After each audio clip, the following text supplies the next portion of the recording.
Chennai shopping mall ಅಲ್ಲಿ ಯುಗಾದಿ ಮತ್ತು ರಂಜಾನ್ ಸಂಭ್ರಮ. ನಿಮ್ಮ ಹಬ್ಬದ ಶಾಪಿಂಗ್ ಚೆನ್ನೈ ಶಾಪಿಂಗ್ ಮಾಲ್ ಅಲ್ಲಿ ಮಾಡಿ. ಬೆಳ್ಳಿ ಉಚಿತವಾಗಿ ಪಡೆಯುವುದರ ಜೊತೆಗೆ ಇನ್ನು ಹಲವು ಅದ್ಭುತ ಬಹುಮಾನಗಳನ್ನು ಉಚಿತವಾಗಿ ಪಡೆಯಿರಿ. ಮಾರಿಕಾಂಬಾ ದೇವಿ ಜ್ಯೋತಿಷಾಲಯ, ಪಂಡಿತ್ ಎನ್ಎಸ್ ಭಟ್, ವಿಳಾಸ ಸಿಟಿ ಟಾಕೀಸ್ ಸರ್ಕಲ್, ಶರಣಬಸವೇಶ್ವರ ಆಸ್ಪತ್ರೆ ಎದುರು, ರಾಯಚೂರು. ದೂರದ ಊರಿನವರಿಗೆ ಫೋನ್ನ ಮೂಲಕ ಪರಿಹಾರ ತಿಳಿಸುತ್ತಾರೆ. ನುಡಿದಂತೆ ನಡೆಯುವವರು. ಅಸಾಧ್ಯವಾದದ್ದು ಇಲ್ಲಿ ಸಾಧ್ಯ. ಸಮಸ್ಯೆ ನಿಮ್ಮದು, ಪರಿಹಾರ ನಮ್ಮದು. ಸಮಾಜ ಕಲ್ಯಾಣ ಸಚಿವ ಮಹದೇವಪ್ಪ ವಿರುದ್ಧ ಕೆ ಶಿವನಗೌಡ ನಾಯಕ್ ಹೇಳಿಕೆ. ವಿಚಾರಣೆಗೆ ಮುಂದಾದ ಪೊಲೀಸರು. ಪರಿಶಿಷ್ಟ ಪಂಗಡ ಮೀಸಲು ಅನ್ಯಾಯ ವಿರುದ್ಧ ಮಾಜಿ ಸಚಿವ ಕೆ ಶಿವನಗೌಡ ಆಕ್ರೋಶ. ಅಷ್ಟೇ ಕೇಸ್ ಹಿಂದೆಡಲಿ. ಎಸ್ ಮಾರೆಪ್ಪ. ಮಡಿವಾಳ ಸಮಾಜ ಎಸ್ಸಿ ಪಟ್ಟಿಗೆ ಸೇರಿಸಲು ಆಗ್ರಹಿಸಿ ಮಾರ್ಚ್ 16ರಂದು ಬೆಂಗಳೂರಿನಲ್ಲಿ ಅಹೋರಾತ್ರಿ ಪ್ರತಿಭಟನೆ. ಸ್ವಯಂ ಪ್ರೇರಿತವಾಗಿ ಭಾಗವಹಿಸಲು ಜಂಬಲ್ ನೆಕ್ಲೆಸ್ಪುರ್ ಮನವಿ. ಅಂಗನವಾಡಿ ನೌಕರರನ್ನು ಪಿಎಫ್ ಇಎಸ್ಐ ವ್ಯಾಪ್ತಿಗೆ ಒಳಪಡಿಸಲು ಆಗ್ರಹಿಸಿ ಪ್ರತಿಭಟನೆ. ಶಾಸಕರುಗಳಿಗೆ ಮನವಿ. ಕ್ರಾಂತಿವೀರ ಬೆಳವಡಿ ಯಲ್ಲಣ್ಣ ಜಯಂತಿ ಸರ್ಕಾರದಿಂದ ಆಚರಿಸಿ ಶೇಕಡಾ 10 ಮೀಸಲು ಬೋವಿ ಸಮಾಜಕ್ಕೆ ನಿಗದಿಪಡಿಸಲಿ. ರಮೇಶ್ ಬೋವಿ. ಅಲಮಟ್ಟಿ ಜಲಾಶಯ ಎತ್ತರಕ್ಕೆ ಮುಂದಾಗದಿದ್ದರೆ ನ್ಯಾಯಾಲಯದ ಮೊರೆ. ಶಾಂತಗೌಡ ಚನ್ನಪಟ್ಟಣ. ವಾರ್ಡ್ ನಂಬರ್ 2ರಲ್ಲಿ ರಸ್ತೆ ಕಾಮಗಾರಿ. ವಿಧಾನ ಪರಿಷತ್ ಸದಸ್ಯ ಎ ವಸಂತಕುಮಾರ್ ಚಾಲನೆ. ಸೌಕರ್ಯ ಒದಗಿಸಲು ಆದ್ಯತೆ ಭರವಸೆ.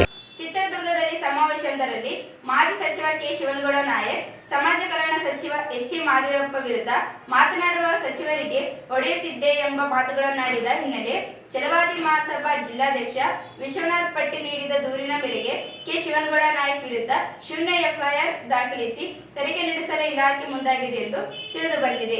ಮಾರ್ಚ್ 8ರಂದು ಚಿತ್ರದುರ್ಗದ ವಾಲ್ಮೀಕಿ ಭವನದಲ್ಲಿ ನಡೆದ ಪರಿಶಿಷ್ಟ ಜಾತಿ ಪರಿಶಿಷ್ಟ ಪಂಗಡಗಳ ಮೀಸಲಾತಿಯಲ್ಲಿ ಆದ ಅನ್ಯಾಯದ ಕುರಿತು ಸರ್ಕಾರ ವಿರುದ್ಧ ಬೃಹತ್ ಜನಾಂದೋಲನ ಸಮಾವೇಶದಲ್ಲಿ ಮಾಜಿ ಸಚಿವ ಕೆ ಶಿವನಗೌಡ ನಾಯಕ್ ಸಚಿವ ಎಸ್ ಸಿ ಮಹದೇವಪ್ಪ ಅವರು ಸಿಕ್ಕರ ಮುಖಕ್ಕೆ ಹೊಡೆಯಬೇಕು ಅನಿಸುತ್ತಿದೆ ಎಂದು ಮಾತನಾಡಿದ್ದಾರೆ. ಜೊತೆಗೆ ಸಾರ್ವಜನಿಕ ಹೊಡೆಯಿರಿ ಎಂದು ಪ್ರಚೋದನೆ ನೀಡಿದ್ದು, ಈ ಹಿನ್ನೆಲೆ ಮಾರ್ಚ್ 10ರಂದು ವಿಶ್ವನಾಥ್ ಪಟ್ಟಿ ನಗರದ ಪಶ್ಚಿಮ ಪೊಲೀಸ್ ಠಾಣೆಯಲ್ಲಿ ದೂರು ಸಲ್ಲಿಸಿದರು. ಸಾರ್ವಜನಿಕರನ್ನು ಅಪರಾಧಕ್ಕೆ ಪ್ರಚೋದಿಸಿದ ಕ್ರಿಮಿನಲ್ ಬೆದಕಿರಿ ವ್ಯಕ್ತಿಯ ಪ್ರತಿಷ್ಠೆಗೆ ಹಾನಿ ಉಂಟು ಮಾಡುವ ಹಾಗೂ ಸಾರ್ವಜನಿಕ ಶಾಂತಿ ಕದಡುವ ಪ್ರಚೋದನಕಾರಿ ಮಾತುಗಳನ್ನಾಡಿ ವ್ಯಕ್ತಿಯ ಮನಹಾನಿ ಮಾಡಿದ ಕಾರಣಗಳಿಂದ ಶೂನ್ಯ ಪ್ರಕರಣವನ್ನು ದಾಖಲಿಸಲಾಗಿದೆ. ಮುಂದೆ ಈ ಬಗ್ಗೆ ವಿಚಾರಣೆ ನಡೆಸಲು ಇಲಾಖೆ ನಿರ್ಧರಿಸಲಾಗಿದೆ. ನ್ಯಾಯಾಲಯದಿಂದ ಆದೇಶ ಬಂದ ನಂತರ ತನಿಖೆ ಆರಂಭವಾಗಲಿದೆ ಎಂಬುದು ಬಲ ಮೂಲಗಳಿಂದ ತಿಳಿದು ಬಂದಿದೆ.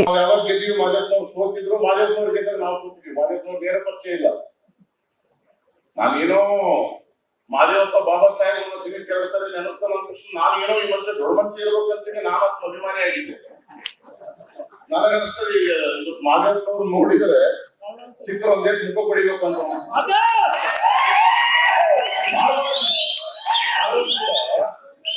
ಇವತ್ತು ಸದನದಲ್ಲಿ ಇರ್ತಕ್ಕಂತ ನಮ್ಮ ಪ್ರತಿನಿಧಿಗಳು ಯಾವುದೇ ಪಕ್ಷದಲ್ಲಿ ಇರಲಿ, ನಮ್ಮ ಪ್ರತಿನಿಧಿಗಳು ನಮ್ಮ ಕೆಲಸ ಏನಂದ್ರೆ ಶೋಷಿತ ಸಮುದಾಯಗಳ ಹಕ್ಕನ್ನ ಕಾಪಾಡತಕ್ಕಂಥದ್ದು ನಮ್ಮ ಜವಾಬ್ದಾರಿ. ಇರ್ತಕ್ಕಂಥ ವಿಷಯ ನಾವ್ ಏನ್ ಮಾಡಬೇಕಾಗಿದೆ ಬಂದವರು ಎಲ್ಲ ಅಂತಂದ್ರೆ, ನಾನು ಹೇಳ್ತಾ ಇದ್ದೆ ಸಿದ್ದರಾಮಯ್ಯ ಸಾಹೇಬ್ರಿಗೆ ಕೇಳಿದ್ರ ನಾವು ಏನ್ ಮಾಡ್ಬೇಕು ಅಂತ. ಏನಣ್ಣ ಏನ್ ಮಾಡ್ಬೇಕಂತ ನಾಯಕರು ಕೇಳಬೇಕು, ನಾಯಕರಿಗೆ ಗೊತ್ತಿಲ್ಲ ಬ್ಯಾಟೆ ಆಡ್ಬೇಕಂತ ಹೇಳಿದೆ ನಾನು. ಏನ್ ಮಾಡ್ಬೇಕಂತ ಕೇಳೋದಲ್ಲ, ಬ್ಯಾಟೆ ಆಡಬೇಕು. ನಾವು ಮಾಡುವಿಲ್ಲ ಮಾಡಿ ನಾವು ವೀರ ಮದಕರಿ ನಾಯಕನ ಜನ್ಮ ಭೂಮಿಯಲ್ಲಿ ನಾವು ನಿಂತಿದ್ದೇವೆ. ನಾವು ಸುಮ್ಮನೆ ಕೊಡೋದಲ್ಲ. ಕಾರಜೋಳ ಸಾಹೇಬ್ರೆ ನೀವು ಡೈರೆಕ್ಷನ್ ಕೊಡಿ. ಇಡೀ ರಾಜ್ಯದ ಶೋಷಿತ ಸಮುದಾಯದ ಎಲ್ಲಾ ಜನ, ಇವತ್ತು ಲಂಬಾಣಿ ಇರ್ಬೋದು, ಕೊರವ ಇರ್ಬೋದು, ಪಂಚ ಇರ್ಬೋದು, ಮಾದಿಗ ಇರ್ಬೋದು, ಚಲವಾದಿ ಇರ್ಬೋದು, ನಮ್ಮ ಪಂಗಡದ ಎಲ್ಲ ಸೇರಿ ಇವತ್ತು ಲಕ್ಷ ಲಕ್ಷ ಸಂಖ್ಯೆಯಲ್ಲಿ ವೀರ ಮದಕರಿ ನಾಯಕರ ಮುಂದೆ ಪ್ರಮಾಣ ಮಾಡಿ ನಾವು ಹೋಗೋಣ. 1 ಲಕ್ಷ ಜನರ ಜೀವ ಹೋದ್ರೂ ಪರವಾಗಿಲ್ಲ, ಇನ್ನುಳಿದ 1.5 ಕೋಟಿ ಜನರಿಗೆ ನ್ಯಾಯ ಕೊಡ್ತಕ್ಕಂಥ ಕೆಲಸ ಮಾಡಬೇಕು ನಾವು. ಸಿದ್ದರಾಮಯ್ಯ ಸತ್ರ ಇತಿಹಾಸದಲ್ಲಿ ನೀನು ಉಳಿತೀಯ, ಗೋವಿಂದ ಕಾರಜೋಳ ಉಳಿತಾರೆ. ನಮ್ ಜನ ನಿಮ್ಮನ್ನ ಫೋಟೋ ಹಾಕಿ ಪೂಜೆ ಮಾಡ್ತಾರೆ. ನೀವು ಸತ್ತು ಪರವಾಗಿಲ್ಲ, ಹೋರಾಡ್ತೀನಿ ಎಂದು ಸರಿ ಮಾಡೋದಿಲ್ಲ.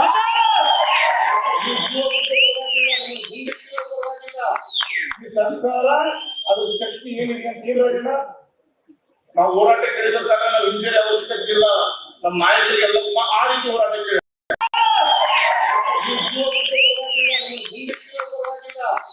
ಈ ಸರ್ಕಾರ ಅದ್ರ ಶಕ್ತಿ ಏನಿದೆ ಅಂತ ಹೇಳಿಲ್ಲ. ನಾವು ಹೋರಾಟ ಕೇಳಬೇಕಾದ್ರೆ ನಾವು ಇಂಜರಿ ಅವಶ್ಯಕತೆ ಇಲ್ಲ. ನಮ್ಮ ನಾಯಕರಿಗೆಲ್ಲ ಆ ರೀತಿ ಹೋರಾಟ ಕೇಳೋಣ. ವೀರ ಮದಕರಿ ನಾಯಕನ ಮುಂಭಾಗದಿಂದ ನಾವು ಪಾದಯಾತ್ರೆ ಪ್ರಾರಂಭ ಮಾಡಿದ್ರೆ ಆ ಸಿದ್ದರಾಮಯ್ಯ ಆ ಸರ್ಕಾರ ಗಡ ಗಡ ಗಡ ಗಡ ನಡೀಬೇಕು. ಗಡ ಗಡ ಲಕ್ಷಾನುಗಟ್ಟಲೆ ಜನ ಪಾದಯಾತ್ರೆ ಮಾಡೋಣ. ಅವತ್ತು ಗೊತ್ತಾಗುತ್ತೆ ಕಾಗೋಡು ಸಾಹೇಬ್ ಏನ್ ಶಕ್ತಿ, ಶ್ರೀರಾಮುಲು ಏನ್ ಶಕ್ತಿ, ನಾರಾಯಣ ಸ್ವಾಮಿ ಏನ್ ಶಕ್ತಿ, ಮಹೇಶ್ ಅಣ್ಣ ಏನ್ ಶಕ್ತಿ ಅನ್ನೋದು ಅವತ್ತು ಗೊತ್ತಾಗ್ತದೆ. 8ನೇ ತಾರೀಕು ಚಿತ್ರದುರ್ಗದಲ್ಲಿ SC ST ಜನಾಂಗದ ಒಂದು ಇದೇನು ಪರಿಶಿಷ್ಟ ಬಂದು ಮೀಸಲಾತಿ 6% ಸಂಬಂಧಪಟ್ಟಂತೆ ಚಿತ್ರದುರ್ಗದಲ್ಲಿ ಒಂದು ಬೃಹತ್ ಒಂದು ಸಮಾವೇಶ ಆಯೋಜನೆ ಮಾಡಿದ್ದಾರೆ. ಆ ಒಂದು ಸಮಾವೇಶಕ್ಕೆ ಮಾನ್ಯ ದೇವದುರ್ಗ ತಾಲೂಕಿನ ಮಾಜಿ ಸಚಿವರು, ಮಾಜಿ ಶಾಸಕರು ಕೆ ಶಿವನಗೌಡ ನಾಯಕ್ ಅವರು, ಈಗಿನ ಕರ್ನಾಟಕ ಸರ್ಕಾರದ ಸಮಾಜ ಕಲ್ಯಾಣ ಇಲಾಖೆಯ ಡಾಕ್ಟರ್ SC ಮಾದೇವಪ್ಪ ಸಾಹೇಬರು ಮಾತನಾಡ್ತಕ್ಕಂಥ ಭರಾಟೆಯಲ್ಲಿ ಮಾತನಾಡ್ತಕ್ಕಂಥ ಉದ್ಯೋಗದ ಸಂದರ್ಭದಲ್ಲಿ SC ಮಾದೇವಪ್ಪ ಅವರು ಏನಾದರೂ ನನ್ನ ಮುಂದೆ ಪ್ರತ್ಯಕ್ಷ ಆದರೆ ಅವರಿಗೆ ಕಪಾಳ ಮೋಕ್ಷ ಮಾಡ್ತೀನಿ ಅನ್ನೋದು ಈ ಒಂದು ನಮ್ಮ ಸಮುದಾಯದ ಅತ್ಯಂತ ಸರಿಸುಮಾರು 70 ವರ್ಷ ಮೇಲ್ಪಟ್ಟು ಒಬ್ಬ ಸಚಿವರು ಅದು ನಮ್ಮ ಸಮಾಜಕ್ಕೆ ಹೆಂಗೆ ಅವರು ಸರಿಸುಮಾರು 5ರಿಂದ 6 ಸಾವಿರ ಶಾಸಕರಾಗಿದ್ದಾರೆ, 3 ಜವಾಬ್ದಾರಿಯಾಗಿರ್ತಕ್ಕಂಥ ಸಚಿವ ಸ್ಥಾನ ನಿಭಾಯಿಸಿದ್ದಾರೆ. ಒಂದು ಈಗಿರ್ತಕ್ಕಂಥ ವಿದ್ಯಮಾನಗಳು ಸಮಾಜ ಕಲ್ಯಾಣ ಸಚಿವರಿದ್ದಾರೆ. ಹಾಗಾಗಿ ನಾವು ಪತ್ರಿಕೋದ್ಯಮ ಮುಖಾಂತರ ನಾವು ಮನೆ ಮಾಡ್ಕೊಳ್ತೇವೆ. ಇವತ್ತು ನಾವು ಮೊನ್ನೆ ಒಂದು ಇಶ್ಯೂ ಇಟ್ಕೊಂಡಿವಿ. ಯಾಕಪ್ಪ ಅಂದ್ರೆ ಒಂದು ಪೊಲಿಟಿಕಲ್ ಕೆರಿಯರ್ ಇರ್ತಕ್ಕಂಥ ಶಿವನಗೌಡ ನಾಯಕ್ ಅವರು ರಾಜಕೀಯ ಪ್ರಭಾವ ಬೀಳಿಸ್ತಕ್ಕಂಥ 2ನೇ ಮಾತೇ ಇಲ್ಲ. ಹಂಗಾಗಿ ನಾವು ಮೊನ್ನೆಗೆ ಹೋಗಿ ಇಶ್ಯೂ ಅನ್ನು ಹಾಕೊಂಡು ಬಂದಿವಿ. ನಮ್ಮ ಒತ್ತಾಯ ಪೂರ್ವಕ ಮೇಲೆ ಇದು ಆಗ್ತಿದ್ದಿಲ್ಲ. ಹಾಗಾಗಿ ಮಾಧ್ಯಮದಲ್ಲಿ ಪತ್ರಿಕೋದ್ಯಮದಲ್ಲಿ ಮನವಿ ಮಾಡ್ಕೊಂತೀನಿ. ಈಗ ಇವತ್ತು ನಮ್ಗೆ ಎಷ್ಟೇ ಗೊತ್ತಾಗಲಿ, ನಿನ್ನೆ ಬಂದಿತ್ತು, ನಿಮ್ಗೆ ಸಹಕಾರ ಮಾಡಿದ್ರಿ, ಮೊನ್ನೆ ಮನಸ್ಸು ಮಾಡಿದ್ರೆ ಮೊನ್ನೆ ಮಾಡ್ಬೇಕಾಗಿತ್ತು. ಯಾಕಂದ್ರೆ SP ಸಾಹೇಬ್ ಇನ್ಸ್ಟ್ರಕ್ಷನ್ ಕೊಟ್ಟಿದ್ದಾರೆ. ಆಮೇಲೆ PSI ಇಲ್ಲಪ್ಪ ಕೇಂದ್ರ ಸ್ಥಾನದಲ್ಲಿ, ಮತ್ತೆ ಸರ್ಕಾರ ಇಲ್ಲಪ್ಪ ಅಂದ್ರೆ SHO ಅಂತ ಯಾಕೆ ನೇಮಕ ಮಾಡಿರ್ತಾರೆ? ಇವರು ಇಲ್ಲೇ ಸಂದರ್ಭದಲ್ಲಿ SHO ಡ್ಯೂಟಿ ಜವಾಬ್ದಾರಿನೇ ಇದು. SHO ಫೋನ್ ಮಾಡಿ ಹೇಳ್ತಾರ, ಇಲ್ಲ ನಾವು ಬರತ್ತಲ್ಲ ರೆಫರ್ ಆಗ್ಬೇಡ ಅಂದ್ರೆ ಶಿವಪ್ರತಾಪನೇ ಜಾಸ್ತಿ ಪೊಲೀಸ್ ಡಿಪಾರ್ಟ್ಮೆಂಟ್ ಅಲ್ಲಿ ಒಬ್ಬ ಸ್ಟಿಲ್ ಸಚಿವರಿಗೆ ಯಾವುದೇ ರೀತಿಯ ಕಿಮ್ಮತ್ತಿಲ್ಲ, ಸಮಾಜಕ್ಕೆ ಬೆರಳಷ್ಟು ಬರೆಯಲಿಲ್ಲ. ಹಾಗಾಗಿ ಮಾನ್ಯ ಶಿವನಗೌಡರವರೇ, ನೀವು ಮುಂದಿನ ದಿನಗಳಲ್ಲಿ ಯಡಿಯೂರಪ್ಪನ ಬೈದ್ರಿ, ಕುಮಾರಸ್ವಾಮಿ ಬೈದ್ರಿ, JEW ಬೈದ್ರಿ, ಛಲವಾದಿ ಸಮಾಜದ ಛಲವನ್ನು ದಯವಿಟ್ಟು ಹೊರಗೆ ಪ್ರದರ್ಶನ ಮಾಡಕ್ಕೆ ಅವಕಾಶ ಕೊಡಬೇಡ್ರಿ. ಇವತ್ತು FIR ನಾಳೆ ಬೇರೆ ಬೇರೆ ಜಿಲ್ಲೆಗಳಲ್ಲಿ ಕರ್ನಾಟಕ ರಾಜ್ಯದಲ್ಲಿ ನೀವು ದೊಡ್ಡ ಪ್ರತಿಭಟನೆ. ಪರಿಶಿಷ್ಟ ಜಾತಿ ಮತ್ತು ಪಂಗಡಕ್ಕೆ ಒಳ ಮೀಸಲು ಕಡಿಮೆ ಮಾಡಿರುವ ಕುರಿತು ಚಿತ್ರದುರ್ಗ ಜನಾಂದೋಲನ ಸಮಾವೇಶದಲ್ಲಿ ಮಾಜಿ ಸಚಿವ ಕೆ ಶಿವನಗೌಡ ನಾಯಕ್ ವಿರುದ್ಧ ಸಚಿವ ಮಾದೇವಪ್ಪ ಅವರು ಕಪಾಳ ಮೋಕ್ಷ ಮಾಡಬೇಕು ಅನಿಸುತ್ತಿದೆ ಎಂದು ಹೇಳಿರುವ ಕುರಿತು ಸಾತ್ವಿಕ ಆಕ್ರೋಶಕ್ಕೆ ಹೊರತು ಹೊಡೆಯುವುದಾಗಿ ಹೇಳಿಲ್ಲ.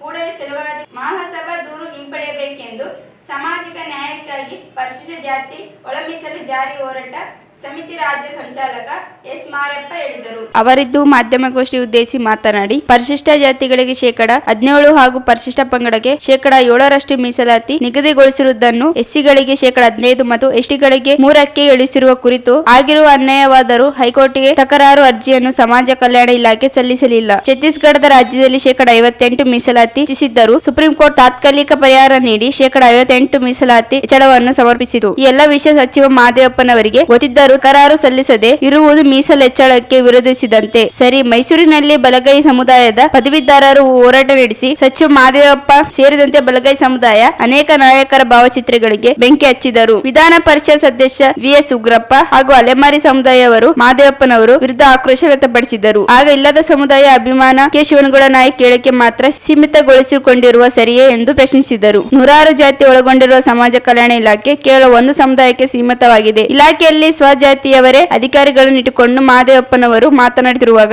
ಅನ್ಯಾಯ ಛಲವಾದಿ ಸಮಾಜಕ್ಕೆ ಕಾಣುತ್ತಿಲ್ಲವೇ ಎಂದು ಪ್ರಶ್ನಿಸಿದರು. ಎಷ್ಟು ಜನ ವಿರುದ್ಧ ಕೇಸ್ ದಾಖಲಿಸುತ್ತೀರಿ ಎಂಬ ಪ್ರಶ್ನಿಸಿದಾಗ ಅವರು ಸಮಾವೇಶದಲ್ಲಿ ಸಾತ್ವಿಕ ಆಕ್ರೋಶ ವ್ಯಕ್ತಪಡಿಸಿದ್ದನ್ನು ಛಲವಾದಿ ಮಹಾಸಭಾ ವೈಯಕ್ತಿಕ ಸಮಾಜ ಎಂದು ಭಾವಿಸಿಕೊಂಡಿದ್ದೆ ಎಂದರು. ಮೀಸಲು ಪ್ರಮಾಣ ಹೆಚ್ಚಿಸಲು ಶ್ರೀ ಮಹರ್ಷಿ ವಾಲ್ಮೀಕಿ ಗುರುಪೀಠದ ಸ್ವಾಮೀಜಿಗಳ ನೇತೃತ್ವದಲ್ಲಿ 867 ದಿನಗಳ ಧರಣಿ ನಡೆಸಲಾಗಿತ್ತು. ದಲಿತ ಸಂಘಟನೆಗಳು, ಒಳ ಮೀಸಲಾತಿ ಹೋರಾಟಗಳು, ಸಮಿತಿಗಳು ಸಹ ಬೆಂಬಲಿಸಲಿ ಭಾಗವಹಿಸಿದ್ದವು. ಆಗ ಸರ್ಕಾರವೇ ನ್ಯಾಯಮೂರ್ತ ನಾಗಮೋಹನ್ ದಾಸ್ ಆಯೋಗ ಶಿಫಾರಸಿನಂತೆ 6% ಮೀಸಲು ಹೆಚ್ಚಿಸಿ ಆದೇಶಿಸಿತು. ಹೆಚ್ಚುವರಿ ಮೀಸಲಾತಿಯನ್ನು ನೀಡಿ 9 ಶೆಡ್ಯೂಲ್ಗಳಿಗೆ ಸೇರಿಸುವಂತೆ ಸಂದಾಯ ಜಿ. ಕುಮಾರ್ ನಾಯಕ್ ಅವರು ಸೇರಿದಂತೆ ಅನೇಕ ಸಂಸದರು ಕೇಂದ್ರ ಸಚಿವರಿಗೆ ಮನವಿ ಮಾಡಿದ್ದಾರೆ. ಇಂತಹ ಪ್ರಯತ್ನ ಮಾದೇವಪ್ಪ ಏಕೆ ಮಾಡಲಿಲ್ಲ ಎಂದು ಪ್ರಶ್ನಿಸಿದರು. ಸಮಾವೇಶದಲ್ಲಿ ಕೆ. ಶಿವನಗೌಡ ಆಡಿರುವ ಆಕ್ರೋಶದ ಮಾತು ತಕ್ಷಣದ ಆಕ್ರೋಶವಾಗಿದ್ದು ಕೇಸ್ ದಾಖಲಿಸಲು ಅವಕಾಶವಿಲ್ಲ. ಗೃಹ ಸಚಿವರ ಸೂಚನೆ ನೀಡಿದರೆ ಕೇಸ್ ದಾಖಲಾಗಬಹುದು ಎಂದರು. ಸಂವಿಧಾನಾತ್ಮಕವಾಗಿ ಕೆ. ಶಿವನಗೌಡ ನಾಯಕ್ ಮಾತನಾಡಿರುವುದು ತಪ್ಪಾಗಿದ್ದರೂ ಸಾತ್ವಿಕ ಆಕ್ರೋಶ ವ್ಯಕ್ತಪಡಿಸುವುದು ಸಂತಸ ಸಮಾಜದ ಸಚಿವನಾಗಿ ಸರಿಯಾಗಿದೆ ಎಂದರು. ಬಿಜೆಪಿ ನಾಯಕರು ಸಹಿತ ಕೇಂದ್ರದ ಮೇಲೆ ಒತ್ತಡ ಹಾಕಿ 56% ಮೀಸಲಾತಿಗೆ 9 ಶೆಡ್ಯೂಲ್ಗಳಿಗೆ ಸೇರಿಸಬೇಕಿತ್ತು. ಒತ್ತಡವೂ ಹಾಕಬೇಕೆಂದರು.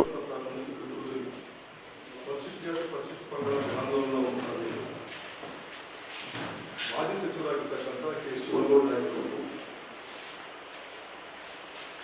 ಸಮಾಜ ಕಲ್ಯಾಣ ಸಚಿವರ ಆಗಿರ್ತಕ್ಕಂಥ ಶ್ರೀ ಮಾದೇವಪ್ಪರಿಗೆ ಆಡಿದ ಮಾತುಗಳ ವಿಷಯಕ್ಕೆ ಸಂಬಂಧಪಟ್ಟಂತೆ ರಾಯಚೂರಿನಲ್ಲಿ ಪೊಲೀಸ್ ಸ್ಟೇಷನ್ನಲ್ಲಿ ಒಂದು ಪ್ರಕರಣ ದಾಖಲಾಗಿದೆ. ಅದಕ್ಕೆ ಸಂಬಂಧಪಟ್ಟಂತೆ ಮಾತನಾಡಿದೆ. ಜೊತೆಗೆ ಪರಿಶಿಷ್ಟ ಪ್ರಕರಣದ ಮೀಸಲಾತಿಗೆ ಸಂಬಂಧಿಸಿದಂತೆ 17+7 ಈ ಹೋರಾಟದಲ್ಲಿ ಬಹಳ ಪ್ರಮುಖ ಪಾತ್ರ ವಹಿಸಿರ್ತಕ್ಕಂಥ ಶಿವನಗೌಡ ನಾಯಕರು, ಯಡಿಯೂರಪ್ಪ ಮತ್ತು ರಾಯಚೂರನ್ನು ನಾವು ನಡೆಸಿ ಎಲ್ಲರ ದೃಷ್ಟಿಯಲ್ಲಿ ಇಟ್ಕೊಂಡು ಈ ಸಮಸ್ಯೆ ನೋಡಬೇಕಂತ ಅನ್ನೋದು ನಮ್ಮ ಆಶೆ. ಅವತ್ತಿನ ಸಭೆಯಲ್ಲಿ ಕೇವಲ ಮೀಸಲಾತಿ ಬಗ್ಗೆ ಎಷ್ಟು ಮಾತಾಡಿಲ್ಲ, ವರಿಷ್ಠರು ಕೂಡ ಎಷ್ಟು ಮಾತಾಡಿಲ್ಲ. ಒಂದು ಸಭೆ ಹಿಡಿತಾರೆ ಬಿಜೆಪಿ ಸಭೆ ಅಲ್ಲಿ ಮಾತಾಡ್ತಾ ಇವರು ನಾನು ಯಾವಾಗಲೂ ಅಂಬೇಡ್ಕರ್ ಬಗ್ಗೆ ಮಾತಾಡೋದು ಕಂಡಾಗಿಲ್ಲ. ಆದರೆ ಈ ಅಂಬೇಡ್ಕರ್ ಬಗ್ಗೆ ಇಷ್ಟೊಂದು ಮಾತಾಡೋರು ಯಾಕೆ ಇವತ್ತು ಎಸ್ಸಿಗಳ ವಿರುದ್ಧವಾದ ರೀತಿಯಲ್ಲಿ ಅವರು ನಡೆಯಿದೆ ನನಗೆ ಬಹಳಷ್ಟು ನೋವಾಗಿದೆ. ಏನಾದ್ರೂ ಯಾಕೆ ಎದುರು ಬಂದರೆ ಅಪರಕ್ಕೆ ಅವರು ಹಾಸ್ಬೇಕಂತಿದ್ದೀನಿ ಅಂತ ಅವರ ಅನಿಸ್ತಾರೆ. ಆದರೆ ಇದು ವೈಯಕ್ತಿಕವಾಗಿದೆ ನನ್ನ ಪ್ರದರ್ಶನ ನೋಡಿದ್ದೀನಿ. 7% ಇರ್ತಕ್ಕಂಥ ಪರಿಶಿಷ್ಟ ಪಂಗಡಕ್ಕೆ ಸಂಬಂಧಪಟ್ಟಂತ ನಮ್ಮ ಶಿವನಗೌಡ ನಾಯಕರು 2023ರಿಂದ ಇಲ್ಲಿವರೆಗೆ 7% ರಿಸರ್ವೇಶನ್ ತಗೊಂಡಿದ್ದಾರೆ. ಈಗ 7 ಹೋಗಿ ಮತ್ತೆ 3% ರಿಸರ್ವೇಶನ್ ಬರ್ತಕ್ಕಂಥ ಸಂದರ್ಭದಲ್ಲಿ ಸಾಮಾನ್ಯವಾಗಿ ಅವರೊಂದು ವಿಕ್ಟಿಮ್ ಅದು, ಆ ಸಮುದಾಯದ ಒಂದು ವಿಕ್ಟಿಮ್ ಆಗಿರ್ತಕ್ಕಂಥ ಮನುಷ್ಯ, ಸಂತ್ರಸ್ತ ಮನುಷ್ಯ, ಸಾತ್ವಿಕ ಆಕ್ರೋಶವಾಗಿ ಆ ಮಾತುಗಳು ಬಂದಿರಬೇಕು. ಅದನ್ನು ಯಾವ ದೃಷ್ಟಿ ನೋಡ್ಬೇಕು ನೀವು? ಕೇವಲ ನಮ್ಮ ಸಮುದಾಯ ಮನುಷ್ಯನ ಅಂದಿದ್ದಾರೆ ಒಂದೇ ಒಂದು ಕಾರಣಕ್ಕಾಗಿ ಅದು ನಿಮ್ಮ ಸಮುದಾಯ ಮನುಷ್ಯ ಕಾಡ್ತಾರೆ. 101 ಜಾತಿಗಳ ಸಚಿವರು 101 ಜಾತಿಗಳ ಹಕ್ಕುಗಳನ್ನು ಕಾಪಾಡಬೇಕಾದಂತ ಜವಾಬ್ದಾರಿ ಇರ್ತಕ್ಕಂಥ ಒಬ್ಬ ಮಾದೇವಪ್ಪ ವಿಷಯದಲ್ಲಿ ಯಾರಾದ್ರೂ ಮಾತಾಡ್ತಾರೆ. ಆದ್ರೆ ಒಂದೊಂದ್ಸಲ ಮಾತುಗಳು ಅನೇಕ ಹೋಗಬಾರ್ದು ಅನ್ನೋದು ಎಲ್ಲರೂ ಮಾತಾಡ್ತೀವಿ. ಆದ್ರೆ ಶಿವನಗೌಡ ಮಾತಾಡೋದಕ್ಕೆ ತುಂಬಾ ಆಕ್ರೋಶ ಇರ್ತದ್ದು. 4% ಕಳ್ಕೊಂಡಿರ್ತಕ್ಕಂಥ ಆ ಆಕ್ರೋಶ ಇರ್ತಲ್ಲ, ಅದು ಸಹಜವಾಗಿ ನಮ್ಗೆ ಕಾಣಿಸ್ತದೆ. ಬ್ಯಾಡಗಿ ಮೈಸೂರಿನಲ್ಲಿ ಕಳೆದ ತಿಂಗಳು ಚಲವಾದಿ ವಿದ್ಯಾರ್ಥಿಗಳು ಮಾದೇವಪ್ಪ ಕರಿಗೆ ಮತ್ತೆ ನಮ್ಮ ಯಾರನ್ನ ಪರಮೇಶ್ವರ್ ಅವ್ರನ್ನ ಎಲ್ಲ ಫೋನ್ಗಳಿಗೆ ಚಪ್ಪಲಿಂದ ಹೊಡೆದ್ರು. ಎಲ್ಲ ಬೇರೆಗಳು ಬಂತ ಸ್ಟೇಟ್ನಲ್ಲಿ ಚಪ್ಪಲಿಂದ ಹೊಡೆದ್ರೆ ಟೊಮೆಟೋವೇ. ಅಂದ್ರೆ ನೀವು ಹೊಡೆದ್ರೆ ಸರಿ, ನೀವಂದ್ರೆ ಸರಿ, ದೇವರನ್ನು ಹೊಡೆದ್ರೆ ಅದನ್ನು ನಿಮ್ಮ ಸ್ವಜಾತಿಯ ಒಂದು ಇಲಾಖೆ ಅಂತಂದ್ರೆ ಮಾನವವನ್ನು ನೋಡಬೇಕಾಗಿದ್ದು 101 ಜಾತಿಗಳ ಹಕ್ಕುಗಳನ್ನು ರಕ್ಷಣೆ ಮಾಡಬೇಕಾದಂತ ಜವಾಬ್ದಾರಿ ಇರ್ತಕ್ಕಂಥ ಮನುಷ್ಯರು. ಆ ಹಿನ್ನೆಲೆಯಲ್ಲಿ ನೋಡಿದ್ರೆ ಶಿವನಗೌಡ ನಾಯಕರ ಅನ್ನಂತ ಮಾತು ತುಂಬಾ ಆಕ್ರೋಶವಾಗಿರ್ತಕ್ಕಂಥದ್ದು ಮತ್ತು ಅದು ಸಾತ್ವಿಕವಾಗಿದೆ. ನನ್ನ ಸಮುದಾಯಕ್ಕೆ 4% ಬದಲಿಗೆ 3% ಬಂದಿದ್ವಿ, 7% ಬದಲಿಗೆ 3% ಬಂದಿದ್ವಿ, 4% ಕಳ್ಕೊಂಡಿರುವಂತ ಆಕ್ರೋಶದ ಮಾತು ಗಾಡಿ. ಈಗ ಮೊನ್ನೆ ನಮ್ಮ ಯಾರು ರಾಯಚೂರಿನ ನಮ್ಮ ಎಂಪಿಗಳು 12ನೇ ತಾರೀಕಿಗೆ ದಿಲ್ಲಿಗೆ ಹೋಗಿ ಅಲ್ಲಿ ಕೇಂದ್ರ ಸಚಿವರಾಗಿರ್ತಕ್ಕಂಥ ಸಾಮಾಜಿಕ ನ್ಯಾಯ ಸಬಲೀಕರಣ ಸಚಿವರು ವೀರೇಂದ್ರ ಕುಮಾರ್ ಅವರಿಗೆ ಒಂದು ಮನವಿ ಸಲ್ಲಿಸಿದ್ದಾರೆ. ದಯವಿಟ್ಟು ನೀವು ಕರ್ನಾಟಕದಲ್ಲಿ ಆಗಿರ್ತಕ್ಕಂಥ 2022 ಕಾಯ್ದೆಯನ್ನು 17/7 ಮೀಸಲಾತಿಯನ್ನು ನೀವು 9 ಶೆಡ್ಯೂಲ್ ಸೇರಿಸಿ. ಈ ಸಂದರ್ಭದಲ್ಲಿ ರಾಜ್ಯ ಮುಖಂಡ ಹೇಮರಾಜ್ ಅಸ್ಕಿಯಾಳ್, ನರಸಿಂಹಲು ಮರ್ಚೆಟಲ್, ಆಂಜನೇಯ ಕುರುಬದೊಡ್ಡಿ, ಶ್ರೀನಿವಾಸ್ ಕೊಪ್ಪರ್, ದೇವರೆಡ್ಡಿ, ಶರಣಪ್ಪ, ಲಕ್ಷ್ಮಣ ಕಲ್ಲೂರ್, ತಾಯಪ್ಪ ಗಾದ್ದಾರ ಸೇರಿ ಅನೇಕರಿದ್ದರು. ಮಡಿವಾಳ ಸಮಾಜವನ್ನು ಪರಿಶಿಷ್ಟ ಜಾತಿ ಪಟ್ಟಿಗೆ ಸೇರಿಸುವ ಹಾಗೂ ಕುಲಶಾಸ್ತ್ರ ಅಧ್ಯಯನ ವರದಿಯನ್ನು ಅನುಮೋದಿಸಿ ಕೇಂದ್ರಕ್ಕೆ ಶಿಫಾರಸು ಮಾಡಲು ಆಗ್ರಹಿಸಿ ಮಾರ್ಚ್ 16ರಂದು ಬೆಂಗಳೂರಿನಲ್ಲಿ ಮಡಿವಾಳ ಸಮಾಜದಿಂದ ಅಹೋರಾತ್ರಿ ಧರಣಿ ನಡೆಯಲಿದ್ದು, ಜಿಲ್ಲೆಯ ಸಮಾಜ ಜನರು ಸ್ವಯಂ ಪ್ರೇರಿತವಾಗಿ ಭಾಗವಹಿಸುವಂತೆ ಜಿಲ್ಲಾ ಮಡಿವಾಳ ಮಾಚಿದೇವ ಸಮಾಜ ಅಧ್ಯಕ್ಷ ಜಬ್ಬಣ್ಣ ಎಕ್ಲಸ್ಪುರ್ ಮನವಿ ಮಾಡಿದರು. ಅವರಿದ್ದು ಮಾಧ್ಯಮಗೋಷ್ಠಿ ಉದ್ದೇಶಿಸಿ ಮಾತನಾಡಿ 1921ರಲ್ಲಿ ಮೈಸೂರು ಮಹಾರಾಜರು ಮಡಿವಾಳ ಸಮಾಜವನ್ನು ಎಸ್ಸಿ ಪಟ್ಟಿಗೆ ಸೇರಿಸಿ ಆದೇಶಿಸಿದ್ದರು. ದೇಶದ 18 ರಾಜ್ಯಗಳಲ್ಲಿ ಈಗಾಗಲೇ ಮಡಿವಾಳ ಸಮಾಜ ಎಸ್ಸಿ ಪಟ್ಟಿಯಲ್ಲಿದೆ. ಕರ್ನಾಟಕ, ಆಂಧ್ರಪ್ರದೇಶ, ಕೇರಳ ಸೇರಿದಂತೆ ಇತರೆ ರಾಜ್ಯಗಳಲ್ಲಿ ಮಾತ್ರ ಇಲ್ಲ. ಸಾಮಾಜಿಕ ನ್ಯಾಯ ಹಾಗೂ ಹಿಂದುಳಿದ ವರ್ಗದ ನಾಯಕರೆಂದು ಗುರುತಿಸಿಕೊಂಡಿರುವ ರಾಜ್ಯದ ಮುಖ್ಯಮಂತ್ರಿಗಳು ಮಡಿವಾಳ ಸಮಾಜಕ್ಕೆ ನ್ಯಾಯ ಒದಗಿಸಬೇಕು. ಈ ಹಿಂದೆ ವಿರೋಧ ಪಕ್ಷದ ನಾಯಕರಾಗಿದ್ದಾಗ ಅಂದಿನ ಮುಖ್ಯಮಂತ್ರಿಗಳಿಗೆ ಸಿದ್ದರಾಮಯ್ಯ ಅವರು ಪತ್ರ ಬರೆದು ಮಡಿವಾಳ ಸಮಾಜವನ್ನು ಎಸ್ಸಿ ಪಟ್ಟಿಗೆ ಸೇರಿಸುವಂತೆ ಒತ್ತಾಯಿಸಿದರು. ಆದ್ದರಿಂದ ಅವರೇ ಮುಖ್ಯಮಂತ್ರಿಗಳಾಗಿದ್ದು ಮಡಿವಾಳ ಸಮಾಜವನ್ನು ಎಸ್ಸಿ ಪಟ್ಟಿಗೆ ಸೇರಿಸುವ ಶಿಫಾರಸು ಮೂಲಕ ರಾಜಕೀಯ ಬದ್ಧತೆ ಪ್ರದರ್ಶಿಸಬೇಕು ಎಂದರು. ಮಡಿವಾಳ ಸಮಾಜದ ಯಾರೊಬ್ಬರು ಶಾಸಕರು, ವಿಧಾನ ಪರಿಷತ್ ಸದಸ್ಯರಿಲ್ಲ. ಸಮಾಜ ಬೇಡಿಕೆಗಳನ್ನು ವಿಧಾನಸೌಧದಲ್ಲಿ ಧ್ವನಿ ಎತ್ತವರೇ ಇಲ್ಲದಂತಾಗಿದೆ. ಧ್ವನಿ ಇಲ್ಲದೆ ಸಮಾಜಕ್ಕೆ ಸರ್ಕಾರವೇ ಧ್ವನಿಯಾಗಬೇಕು. ರಾಜ್ಯದ ಎಲ್ಲಾ ಜಿಲ್ಲೆಗಳಿಂದ ಸಮಾಜ ಜನರು ಸ್ವಯಂ ಪ್ರೇರಿತರಾಗಿ ಬೆಂಗಳೂರಿಗೆ ಆಗಮಿಸಲಿದ್ದು, ಜಿಲ್ಲೆಯ ಎಲ್ಲಾ ತಾಲೂಕುಗಳಿಂದ ಸಮಾಜ ಜನರು ಭಾಗವಹಿಸುವಂತೆ ಮನವಿ ಮಾಡಿದರು. ದಿನಾಂಕ 16 ಮಾರ್ಚ್ ನಾಡಿನ ನಾಡಿನಿಂದ ಇಡೀ ನಮ್ಮ ಕರ್ನಾಟಕ ರಾಜ್ಯ ಕ್ಷೇಮಾಭಿವೃದ್ಧಿ ಸಂಘ ಮತ್ತು ಉತ್ತರ ಕರ್ನಾಟಕ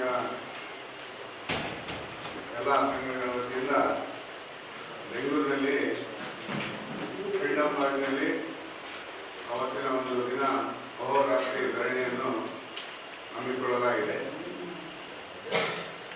ಈ ಒಂದು ಸಭೆಯಲ್ಲಿ ಪತ್ರಿಕಾಗೋಷ್ಠಿಯಲ್ಲಿ ನಮ್ಮ ಶತಮಾನದಿಂದಲೂ ನಮ್ಮ ಒಂದು ಸಮಾಜ ಕೃತಿಕವಾದ ಒಳಗಾಗಿದ್ದು, ಅವತ್ತು 1921ರಲ್ಲಿ ಮೈಸೂರು ರಾಜರು ಸಹ ಒಂದು ನಮ್ಮ ಪರಿಶಿಷ್ಟ ಜಾತಿಗೆ ಮಹಿಳೆಯರನ್ನು ಸೇರಿಸಬೇಕಂತಂದು ಅವತ್ತಿನಿಂದಲೂ ನಡೀತಾ ಇದೆ ಹೋರಾಟ. ನಾವು ಎಷ್ಟೋ ಸಮಾವೇಶಗಳು ಎಲ್ಲ ಮುಖ್ಯಮಂತ್ರಿಗಳು ಮತ್ತು ಪಕ್ಷಾತೀತವಾಗಿ ಬಿಜೆಪಿ ಇರ್ಬೋದು, ಕಾಂಗ್ರೆಸ್ ಇರ್ಬೋದು, ದಳ ಇರ್ಬೋದು, ಎಲ್ಲರ ಮುಖ್ಯಮಂತ್ರಿಗಳು ಇದರಲ್ಲಿ ಬೃಹತ್ ಸಮಾವೇಶಗಳು ಲಕ್ಷಾಂತರ ಜನ ಸೇರಿಸಿ ಬೆಂಗಳೂರು, ಮೈಸೂರು, ಮಂಡ್ಯ, ಚಿತ್ರದುರ್ಗ, ಕೂಡಲ ಸಂಗಮ ಅನೇಕ ಸ್ಥಳಗಳಲ್ಲಿ ನಾವು ಬೃಹತ್ ಸಮಾವೇಶ ಮಾಡಿ ಅಂದಿನ ಮುಖ್ಯಮಂತ್ರಿಗಳಿಗೆ ನಾವು ಮನವಿ ಮಾಡಿಕೊಡ್ತಾನೆ ಬರ್ತಾ ಇದ್ವಿ. ನಮ್ಮ ಪರಿಶಿಷ್ಟ ಜಾತಿ ಸೇರಿಸಿದ್ರು. ವಿಶೇಷವಾಗಿ ಯಡಿಯೂರಪ್ಪ ಅವರು, ಮಾನ್ಯ ಮುಖ್ಯಮಂತ್ರಿ ಯಡಿಯೂರಪ್ಪ ಕಾಲದಲ್ಲಿ ಡಾಕ್ಟರ್ ಒಂದು ಅನ್ನಪೂರ್ಣ ಅಮ್ಮವ್ರನ್ನ ಕುಲಶಾಸ್ತ್ರ ಅಧ್ಯಯನಕ್ಕೆ ನೇಮಿಸಿ ಕುಲಶಾಸ್ತ್ರ ಅಧ್ಯಯನ ಮಾಡಿ ಅವರು ಸಹ ತಮ್ಮ ಅಧ್ಯಯನದಲ್ಲಿ ಅವರು ಮಡಿವಾಳ ಜನಾಂಗವು ಎಲ್ಲ ದೃಷ್ಟಿಯಿಂದ ಬಹಳ ಅಭಿವೃದ್ಧಿಗೊಳಗಾಗಿದ್ದಾರೆ. ಆರ್ಥಿಕವಾಗಿ, ಸಾಮಾಜಿಕವಾಗಿ, ರಾಜಕೀಯವಾಗಿ ಮತ್ತು ದೈಹಿಕವಾಗಿ ಸಹ. ಅಂದ್ರೆ ನಾವು ಮಾಡುವಂಥ ಕೆಲಸ ಅದು ಎಲ್ಲರನ್ನ ಸ್ವಚ್ಛಗೊಳಿಸೋದೇ ನಮ್ಮ ಕೆಲಸ. ಇವತ್ತು ಯಾವುದೇ ಹಳ್ಳಿ ಆಗಲಿ, ಸಿಟಿ ಆಗಲಿ, ಎಲ್ಲ ಪ್ರದೇಶಗಳಲ್ಲಿ ನಮ್ದು ಯಾವುದೇ ಕಾರ್ಯಕ್ರಮ ಪ್ರತಿಯೊಬ್ಬರು ಆಮೇಲೆ ಜಾತ್ಯತೀತವಾಗಿ ನಾವು ಎಲ್ಲರ ಮನೆಯಲ್ಲೂ ನಮ್ಮ ಸಮಾಜದಲ್ಲೂ ಸ್ವಚ್ಛತೆಗೊಳಿಸುವಂಥ ಕೆಲಸ ಇವತ್ತು ಮಾಡ್ತಾ ಬರ್ತಾ ಇದೆ. ಆ ಒಂದು ನಿಟ್ಟಿನಲ್ಲಿ ನಮ್ಮ ಸಮಾಜ ಯಾವ ಕ್ಷೇತ್ರದಲ್ಲಿ ಸಹ ಮುಂದೆ ಬರಲಿಕ್ಕೆ ಸಾಧ್ಯ. ಯಾಕಂದ್ರೆ ಡಾಕ್ಟರ್ ಅಂಬೇಡ್ಕರ್ ಸಾಹೇಬರು ಅವರ ಒಂದು ಸಂವಿಧಾನ ಏನು ರಚಿಸಿದ್ರು, ಪ್ರತಿಯೊಬ್ಬರಿಗೆ ತಮ್ಮ ಹಕ್ಕು ಸಿಗಬೇಕು, ಪ್ರತಿಯೊಬ್ಬರು ಒಂದು ಏಳಿಗೆ ಆಗಬೇಕು, ಎಲ್ಲ ಕ್ಷೇತ್ರಗಳಲ್ಲಿ ಬೆಳವಣಿಗೆ ಆಗ್ಬೇಕಂತ ಅವ್ರಿಗೆ ಸಂವಿಧಾನವನ್ನು ರಚಿಸಿದ್ರೆ. ಆದರೆ ಆ ಹಕ್ಕುಗಳು ಇವತ್ತು ಒಂದು 79 ವರ್ಷ ನಮ್ಗೆ ಸ್ವತಂತ್ರ ಸಿಕ್ಕ ಆದ್ರೂ ಸಹ ನಮ್ಗೆ ಇವತ್ತು ನಮ್ಮ ಹಕ್ಕು ನಮ್ಗೆ ಸಿಗ್ತಾ ಇಲ್ಲ. ಆ ಒಂದು ದೃಷ್ಟಿಯಿಂದ ಎಷ್ಟು ನಾವು ಸಮಾವೇಶಗಳು ಮಾಡಿದ್ರು ಸಹ ನಮ್ಮ ಯಾವುದೇ ನಮ್ಮ ಜನಾಂಗದವರು ಯಾವ ಪ್ರತಿನಿಧಿಗಳು ನಮ್ಮ ಧ್ವನಿ ಎತ್ತಲಿಕ್ಕೆ ವಿಧಾನಸೌಧದಲ್ಲಿಲ್ಲ, ವಿಧಾನ ಪರಿಷತ್ನಲ್ಲಿ ಇಲ್ಲ. ಅಂತ ಒಂದು ಪರಿಸ್ಥಿತಿ ಇವತ್ತು ನಿರ್ಮಾಣ. ಯಾರು ಬಲಾಢ್ಯರಲ್ಲ ಅವರು ಅವರವ್ರ ಜಾತಿನ ಅವರವ್ರ ಶಿಫಾರಸು ಮಾಡುವಂತ ಒಂದು ಪ್ರವೃತ್ತಿ ನಡೀತಾ ಇದೆ. ಯಾಕಂದ್ರೆ ನಮ್ಮ ಇವತ್ತು ಮಡಿವಾಳ ಜನಾಂಗವನ್ನು ಇನ್ನು ಸವಿತ ಸಮಾಜ ಇದೆ, ಜೋಗಿಯರ, ಅಲೆಮಾರ, ಇವರೆಲ್ಲ ಮೈಕ್ರೋ, ಅವರೆಲ್ಲ ಇನ್ನೂ ಮೈಕ್ರೋ ಇದೆ. ನಮ್ದು ಒಟ್ಟು ಧ್ವನಿ ಇಲ್ಲ ಮತ್ತು ನಮ್ಮ ಪ್ರತಿನಿಧಿಗಳಿಲ್ಲ ಅಂತ ಅನ್ಸಲಿ ನಮ್ಮ ಒಂದು ಕುಲಶಾಸ್ತ್ರ ಅಧ್ಯಯನ ಇವತ್ತು 15 ವರ್ಷ ಮೇಲೆ ಆಯಿತು. ಯಾವ ಕ್ಯಾಬಿನೆಟ್ಗೂ ಸಹ ಬರ್ತಾ ಇಲ್ಲ. ಕ್ಯಾಬಿನೆಟ್ ಸಹ ಒಂದು ಕುಲಶಾಸ್ತ್ರ ಅಧ್ಯಯನ ಸರ್ಕಾರ ಅನುದಾನ ಯಾಕೆ ಮಾಡಿಸ್ಬಿಟ್ರು ಕುಲಶಾಸ್ತ್ರ ಅಧ್ಯಯನ ಮಾಡಿಸಿ ಸಹ ಇವತ್ತು ಅದನ್ನ ಕ್ಯಾಬಿನೆಟ್ ಮಾಡಿ ಚರ್ಚೆ ಮಾಡಿ ಅವ್ರ ಕೇಂದ್ರಕ್ಕೆ ಶಿಫಾರಸು ಮಾಡಿ ಅಂತ ಕೇಳ್ತೀವಿ. ಅದು ಕೇಂದ್ರ ಸರ್ಕಾರಕ್ಕೆ ಇರ್ತದೆ. ಇದು ಪರಿಶಿಷ್ಟ ಜಾತಿ ಸೇರ್ಸಕ ಆ ಒಂದು ಶಿಫಾರಸು ಪತ್ರ ಅದನ್ನ ಚರ್ಚೆ ಮಾಡಿ ಶಿಫಾರಸು ಮಾಡಲಿಕ್ಕೆ ಯಾವ ರಾಜ್ಯಕ್ಕೆ ಅಂದ್ರೆ ಎಲ್ಲಾ ಪಕ್ಷಗಳು ಸಹ ಇಚ್ಛಾಶಕ್ತಿ ಇವತ್ತು ಕಡಿಮೆ ಆಗಿದೆ. ಇವತ್ತೇನು ಸಿದ್ದರಾಮಯ್ಯನವರ ಅಹಿಂದ ಅಂತ ಹೇಳಿ ಎಲ್ಲ ಹಿಂದೂ ಅಂತ ತಿಳಿಸ್ತಾ ಇರಲ್ಲ, ಅವರು ಸಹ ಇವತ್ತು ಮುಖ್ಯಮಂತ್ರಿ ಆಗಿದ್ದಾರೆ. ಅವ್ರು ಯಡಿಯೂರಪ್ಪ ಮುಖ್ಯಮಂತ್ರಿ ಇದ್ದಾಗ ಸ್ವತಃ ಸಿದ್ದರಾಮಯ್ಯ ಸಾಹೇಬ್ರೆ ಒಂದು ಲೆಟರ್ ಬರೆದಿದ್ರು, ನೀವು ಅನ್ನಪೂರ್ಣ ವರದಿ ಕುಲಶಾಸ್ತ್ರ ಅಧ್ಯಯನ ಆಗಿ ವರದಿ ಆಗ್ಯದ, ಮತ್ತೆ ನೀವು ಮಡಿವಾಳರು ಬಹಳ ಹಿಂದುಳಿದವರ, ತಾವೇನು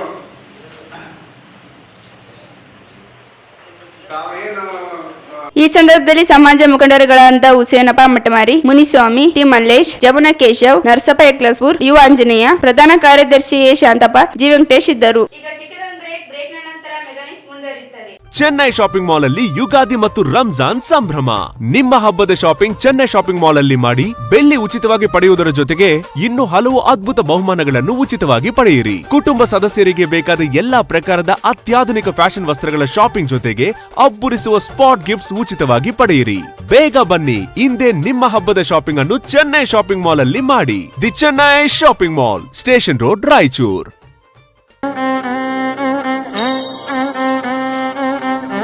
ಮಾರಿಕಾಂಬಾ ದೇವಿ ಜ್ಯೋತಿಷಾಲಯ, ಪಂಡಿತ್ ಎನ್ಎಸ್ ಭಟ್, ವಿಳಾಸ ಸಿಟಿ ಟಾಕೀಸ್ ಸರ್ಕಲ್, ಶರಣಬಸವೇಶ್ವರ ಆಸ್ಪತ್ರೆ ಎದುರು, ರಾಯಚೂರು. ದೂರದ ಊರಿನವರಿಗೆ ಫೋನ್ನ ಮೂಲಕ ಪರಿಹಾರ ತಿಳಿಸುತ್ತಾರೆ. ನುಡಿದಂತೆ ನಡೆಯುವವರು, ಅಸಾಧ್ಯವಾದದ್ದು ಇಲ್ಲಿ ಸಾಧ್ಯ. ಸಮಸ್ಯೆ ನಿಮ್ಮದು, ಪರಿಹಾರ ನಮ್ಮದು. ಸ್ತ್ರೀ ಪುರುಷ ವಶೀಕರಣ ಸ್ಪೆಷಲಿಸ್ಟ್. ನಿಮ್ಮ ಜೀವನದ ಸಮಸ್ಯೆಗಳಾದ ವಿದ್ಯಾಭ್ಯಾಸದಲ್ಲಿ ತೊಂದರೆ, ಸಾಲಬಾಧೆ, ವ್ಯಾಪಾರದಲ್ಲಿ ತೊಂದರೆ, ವಿವಾಹ ಅಡೆತಡೆ, ಆರೋಗ್ಯದಲ್ಲಿ ತೊಂದರೆ, ಶತ್ರುಗಳ ಕಿರಿಕಿರಿ, ಮಾಟ ಮಂತ್ರ, ಸ್ತ್ರೀ ಪುರುಷ ವಶೀಕರಣ, ಮನೆಯಲ್ಲಿ ಅಶಾಂತಿ, ಇಷ್ಟಪಟ್ಟವರು ನಿಮ್ಮಂತಾಗಲು, ಅತ್ತೆ ಸೊಸೆ ಕಿರಿಕಿರಿ, ಗಂಡ ಹೆಂಡತಿ ಸಮಸ್ಯೆ, ಇನ್ನು ಎಲ್ಲೂ ಹೇಳಿಕೊಳ್ಳಲಾಗದಂತಹ ನಿಮ್ಮ ನಿಗೂಢ ಸಮಸ್ಯೆಗಳಿಗೆ ಶಾಶ್ವತ ಪರಿಹಾರ ಶತಸಿದ್ಧ. 3 ದಿನದಲ್ಲಿ ಶಾಶ್ವತ ಪರಿಹಾರ ಶತಸಿದ್ಧ. ಮಕ್ಕಳ ವಿದ್ಯಾಭ್ಯಾಸಕ್ಕಾಗಿ ಸರಸ್ವತಿ ಯಂತ್ರ, ಮಾಂಗಲ್ಯ ಭಾಗ್ಯಕ್ಕಾಗಿ ಸ್ವಯಂವರ ಕವಚ, ಧನ ಪ್ರಾಪ್ತಿಗೆ ಶ್ರೀಲಕ್ಷ್ಮಿ ಕವಚ, ವಾಸ್ತು ದೋಷ ನಿವಾರಣೆಗೆ ಅಷ್ಟದರಿದ್ರ ನಿವಾರಣಾ ಕವಚ. ಇನ್ನು ನಿಮ್ಮ ಯಾವುದೇ ಸಮಸ್ಯೆಗಳಿದ್ರೂ ಕೇವಲ 3 ದಿನದಲ್ಲಿ ಪರಿಹಾರ ಶತಸಿದ್ಧ. ಈಗಲೇ ಸಂಪರ್ಕಿಸಿ 8861952825. ಬ್ರೇಕ್ನ ನಂತರ ಮೆಗಾನಿಸ್ಗೆ ಸ್ವಾಗತ. ರಾಜ್ಯದಲ್ಲಿ ಎಲ್ಲ ಅಂಗನವಾಡಿ ಕೇಂದ್ರಗಳಲ್ಲಿಯೂ ಎಲ್ಕೆಜಿ ಯುಕೆಜಿ ಪ್ರಾರಂಭಿಸಲು ಆದೇಶಿಸಿ ಅಗತ್ಯವಿರುವ ಬಜೆಟ್ ಅನ್ನು ಮೀಸಲಿಡಬೇಕು.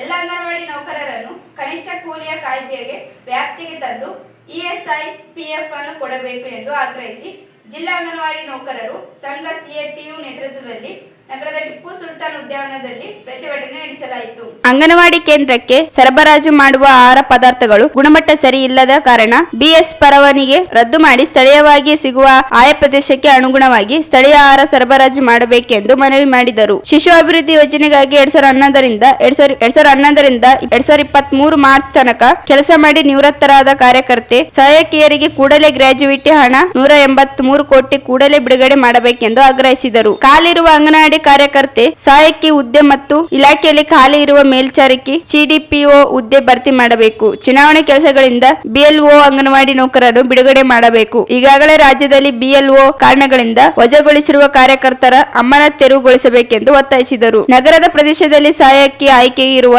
ಮಾನದಂಡ ಬದಲಾಯಿಸಬೇಕು ಮತ್ತು ನಗರ ಪ್ರದೇಶಗಳಲ್ಲಿ ಇರುವ ಖಾಲಿ ಹುದ್ದೆಗಳ ನೇಮಕಾತಿ ಮಾಡಬೇಕು. ಮುಖಂಡವಾಗಿ ಮೊಟ್ಟೆ ಬಾಡಿಗೆ, ಗ್ಯಾಸ್, ಕರೆನ್ಸಿ, ಹಣ, ತರಕಾರಿ, ಆಡಳಿತ ವೆಚ್ಚ ಸಾಧಿಲ್ವರು ಹಾಕದ ಫಲಿತಾಂಶ ಕೇಳಬಾರದು. ಸಾಮೂಹಿಕ ಆರೋಗ್ಯ ವಿಮೆ ಜಾರಿ ಮಾಡಬೇಕು. ಅಂಗನವಾಡಿ ನೌಕರರಿಗೆ ಬೆಲೆ ಏರಿಕೆಗೆ ಅನುಗುಣವಾಗಿ ಕನಿಷ್ಠ ವೇತನ ಕೊಡಬೇಕೆಂದು ವಿವರಿಸಿದರು. ಎಫ್ಆರ್ಎಸ್ ಕೈ ಬಿಡಬೇಕು. ಅಂಗನವಾಡಿ ಕೇಂದ್ರಕ್ಕೆ ಗುಣಮಟ್ಟದ ಮೊಬೈಲ್ ನೀಡಬೇಕು ಮತ್ತು ವೈಫೈ ನೀಡಬೇಕು. ರಾಜ್ಯ ಸರ್ಕಾರ ಮತ್ತು ಖಾಸಗಿ ವಲಯಗಳಲ್ಲಿ ದುಡಿಯುವ ಮಹಿಳೆಯರಿಗೆ ನೀಡಿರುವ ಮುಟ್ಟಿನ ರಜಾ ಅಂಗನವಾಡಿ ಕಾರ್ಯಕರ್ತೆ ಸಹಾಯಕಿಗೂ ಜಾರಿಯಾಗಬೇಕು. ಅಂಗನವಾಡಿ ನೌಕರರಿಗೆ ಆರೋಗ್ಯ ಸಂಜೀವಿನಿ ಯೋಜನೆ ಅನ್ವಯ ಮಾಡಿ ಜಾರಿ ಮಾಡಬೇಕು. ನಿವೃತ್ತರಾದವರಿಗೆ ಇಡಿಗುಂಟು ಹೆಚ್ಚಳ ಮಾಡಬೇಕು ಹಾಗೂ ಮಾನಸಿಕ 10,000 ಪಿಂಚಣಿ ನೀಡಬೇಕು ಸೇರಿದಂತೆ ಇತರೆ ಬೇಡಿಕೆ ಈಡೇರಿಕೆ ಒತ್ತಾಯಿಸಿದರು. ಪ್ರತಿಭಟನಾ ಸ್ಥಳಕ್ಕೆ ಶಾಸಕ ಡಾಕ್ಟರ್ ಶಿವರಾಜ್ ಪಾಟೀಲ್ ಹಾಗೂ ರಾಯಚೂರು ಗ್ರಾಮೀಣ ಶಾಸಕರ ಪರವಾಗಿ ರಾಯಚೂರು ವಿವಿ ಸಿಂಡಿಕೇಟ್ ಸದಸ್ಯ ಚೆನ್ನಬಸವ ಭೇಟಿ ನೀಡುವ ಮನವಿ ಸ್ವೀಕರಿಸಿದರು.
ಮುಂಗಡವಾಗಿ ಮೊಟ್ಟೆ, ಬಾಡಿಗೆ, ಗ್ಯಾಸು, ಕರೆನ್ಸಿ, ಹಣ, ತರಕಾರಿ, ಆಡಳಿತ ವೆಚ್ಚ ಸಾಧ್ಯವಾಗದೆ ಫಲಿತಾಂಶವನ್ನು ಹೇಳಬಾರದು.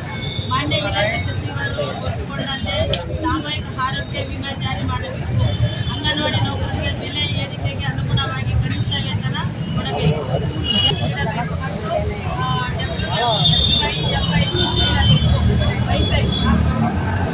ರಾಜ್ಯ ಸರ್ಕಾರ ಮುಂದಿನ ರಜೆ ಅಂಗನವಾಡಿ ಕಾರ್ಯಕರ್ತರಿಗೆ ಸಹಾಯಕ್ಕೆ ಜಾರಿ ಮಾಡಬೇಕು. ಅಂಗನವಾಡಿ ನೌಕರರಿಗೆ ಆರೋಗ್ಯ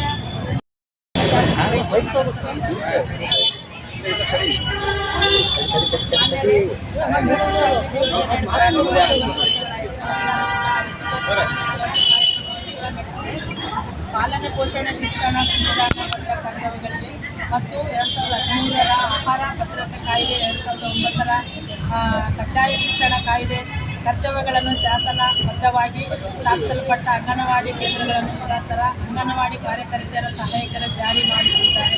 ಸುಪ್ರೀಂ ಕೋರ್ಟ್ ಮತ್ತು ಗುಜರಾತ್ ಹೈಕೋರ್ಟ್ಗಳು ಇವರನ್ನು 3 ಮತ್ತು 4ನೇ ಪೀಳಿಗೆ ನೌಕರ ಪರಿಗಣಿಸಲು ಜಂಟಿ ನಿಯಮಗಳನ್ನು ಕೇಂದ್ರ ರಾಜ್ಯ ಸರ್ಕಾರಗಳು ರೂಪಿಸಬೇಕೆಂದು ತೀರ್ಪು ನೀಡಿದೆ.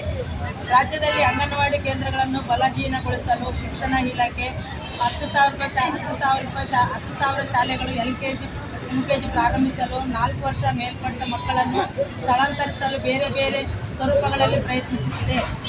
ಮಹಿಳಾ ಮತ್ತು ಮಕ್ಕಳ ಅಭಿವೃದ್ಧಿ ಇಲಾಖೆಯ ತಡೆ ಹಾಕಿ ಅಂಗನವಾಡಿ ಕೇಂದ್ರಗಳಲ್ಲಿ LKG, UKG ಪೂರ್ವ ಪ್ರಾಥಮಿಕ ಶಿಕ್ಷಣ ಕೇಂದ್ರಗಳಾಗಿ ಪರಿವರ್ತಿಸಲು ತೀರ್ಮಾನಿಸಿದೆ. ಇದೊಂದು ಐತಿಹಾಸಿಕ ತೀರ್ಮಾನ ಆದರೂ ಕೂಡ ಇದಕ್ಕೆ ಬೇಕಾದಂತಹ ಹಣಕಾಸು ಬಿಡುಗಡೆ ಇಲ್ಲದೆ ನಿರಾಳಗತಿಯಲ್ಲಿ ಇದೆ. ಆದರೆ ಶಿಕ್ಷಣ ಇಲಾಖೆಯಲ್ಲಿ ಎಲ್ಲೆಡೆ LKG, UKG ತೆಗೆಯಲು ಅಂಗನವಾಡಿ ಫಲಾನುಭವಿಗಳನ್ನು ಕಸಿಯಲು ಮುಂದಾಗಿ ಯೋಜನೆಯನ್ನು ದುರ್ಬಲಗೊಳಿಸಲಾಗುತ್ತದೆ. ಈ ಯೋಜನೆಯನ್ನು ಕೆಲಸಗಳಿಲ್ಲದೆ ರಾಜ್ಯ ಸರ್ಕಾರದ 5 ಗ್ಯಾರಂಟಿ ಜಾರಿ ಮಾಡುವಲ್ಲಿ ಗೃಹಲಕ್ಷ್ಮಿ ಯೋಜನೆ, ಗೃಹ ಜ್ಯೋತಿ ಯೋಜನೆ ಜನತೆಗೆ ತಲುಪುವ ಕೆಲಸದಲ್ಲಿ ಸಂಪೂರ್ಣವಾಗಿ ಸರ್ಕಾರ ಬೆನ್ನೆಲುಬಾಗಿ ಕೆಲಸ ಮಾಡುತ್ತಿದ್ದಾರೆ. ಆದರೂ ರಾಜ್ಯದಲ್ಲಿ ಇವರು ಕಾಂಗ್ರೆಸ್ ಪಕ್ಷ ಚುನಾವಣೆ ಸಂದರ್ಭದಲ್ಲಿ ನೀಡಿದ ಭರವಸೆಯಂತೆ 15,000, 10,000 ಇನ್ನೂ ಹೆಚ್ಚಳ ಮಾಡಲು ಮುಂದಾಗಿಲ್ಲ. ರಾಜ್ಯದಲ್ಲಿ ಈ ಬಾರಿ ಬಜೆಟ್ನಲ್ಲಿ ತಮ್ಮ ಸರ್ಕಾರ ನೀಡಿದ ಭರವಸೆಯನ್ನು ಸಂಪೂರ್ಣಗೊಳಿಸಲು ಸಾಧ್ಯವಾಗಲಿಲ್ಲ. 1948ರ ಕನಿಷ್ಠ ವೇತನ ಕಾಯ್ದೆ ಅಡಿಯಲ್ಲಿ ತಿಳಿಸಿದಂತೆ 4 ಗಂಟೆಗಳಿಗಿಂತ ಹೆಚ್ಚು ಕೆಲಸ ಮಾಡುವವರಿಗೆ ಕನಿಷ್ಠ ವೇತನ ನೀಡಬೇಕು ಎಂದು ತಿಳಿಸಿದರೂ ಕೂಡ ಯಾವುದೇ ಸರ್ಕಾರಗಳು ಇದನ್ನು ಜಾರಿ ಮಾಡಲು ಮುಂದಾಗಿಲ್ಲ. ಟೋಟಲ್ ಕೇಂದ್ರದ ಇದು ICDS ಇವ್ರು ಏನಿಲ್ಲ, ಇವ್ರದ್ದು ಬರೀ ಖಾಲಿ ಡೆಬ್ಬೆ ಇವ್ರದ್ದು. ತಮ್ಮ ಫೋಟೋ ಹಾಕ್ಯಂತಾರ, ಹಾಕ್ಯಂಡು ಮಾಡಕತ್ತಾರ ನಾಟಕ. ಫೋಟೋ ಕಾರ್ಯಕರ್ತರು ಮತ್ತು ಸಹಾಯಕಿಯರ ಧರಣಿ ಸ್ಥಳಕ್ಕೆ ಬಂದಾಗ ಅವರು ಕಳೆದ ಚುನಾವಣೆಯಲ್ಲಿ ಕಾಂಗ್ರೆಸ್ ಸರ್ಕಾರ ಏನು ಭರವಸೆ ಕೊಟ್ಟಿದ್ರು, ಅಂಗನವಾಡಿ ಕಾರ್ಯಕರ್ತರಿಗೆ 15,000, ಸಹಾಯಕರಿಗೆ 10,000, ಇವೆರಡೂ ಭರವಸೆಗಳನ್ನು ಕೊಟ್ಟು ಅವ್ರಿಗೆ ಕೊಡುವಂಥ ಗ್ರ್ಯಾಚುಟಿ 11ರಿಂದ 22ರವರೆಗೆ, 11ನೇ ಇಸ್ವಿಯಿಂದ 22ನೇ ಇಸ್ವಿವರೆಗೆ ಗ್ರ್ಯಾಚುಟಿ ಕೊಡ್ತೀವಿ ಅಂತೇಳಿ ಆವತ್ತು ಸನ್ಮಾನ್ಯ ಈಗಿನ ಮುಖ್ಯಮಂತ್ರಿಗಳಾದಂಥ ಸಿದ್ದರಾಮಯ್ಯ ಸಾಹೇಬರು ಮತ್ತು ಉಪಮುಖ್ಯಮಂತ್ರಿಗಳಾದಂಥ DK ಶಿವಕುಮಾರ್ ಇವರು ಫ್ರೀಡಮ್ ಪಾರ್ಕ್ನಲ್ಲಿ ಧರಣಿ ನಡೆಯುವಂಥ ಸ್ಥಳದಲ್ಲಿ ಬಂದು ಘಂಟಾಘೋಷವಾಗಿ ಘೋಷಣೆ ಮಾಡಿ ನಾವು ನಿಮ್ಮೆಲ್ಲ ಬೇಡಿಕೆಗಳು ಈಡೇರಿಸ್ತೀವಿ ಅಂತೇಳಿ ಭರವಸೆ ಕೊಟ್ಟಿದ್ರು. ಅವತ್ತು ಭರವಸೆ ಕೊಟ್ಟಂಥ ಸಂದರ್ಭದಲ್ಲಿ ಎಲ್ಲ ಜನರು ಪಾಪ ಸಂಪೂರ್ಣವಾಗಿ ಒಳ್ಳೆ ರೀತಿಯಲ್ಲಿ ಕೆಲಸ ಮಾಡಿ ಎಲ್ಲ ಸಹಾಯಕಿಯರು ಮತ್ತು ಕಾರ್ಯಕರ್ತರು, ಅಂಗನವಾಡಿ ಕಾರ್ಯಕರ್ತರು ಸರ್ಕಾರದ ಎಲ್ಲ ಕಾರ್ಯಕ್ರಮಗಳನ್ನು ಚಾಚು ತಪ್ಪದೆ ಮಾಡಿ ಇವತ್ತು ಸಮಗ್ರ ಮಕ್ಕಳ ಮತ್ತು ತಾಯಂದಿರ ಆರೋಗ್ಯ ಕಾಪಾಡುವಲ್ಲಿ ಪ್ರಮುಖ ಪಾತ್ರ ವಹಿಸಿದ್ದಾರೆ. ಇವತ್ತು ಸರ್ಕಾರಕ್ಕೆ ಒತ್ತಾಯ ಮಾಡ್ತೇವೆ, ನೀವು ಏನು ಭರವಸೆ ಕೊಟ್ಟಿದ್ರಿ ಚುನಾವಣೆ ಸಂದರ್ಭದಲ್ಲಿ ಅದನ್ನು ಈಡೇರಿಸುವಂಥ ಕೆಲಸ ಆಗಬೇಕು.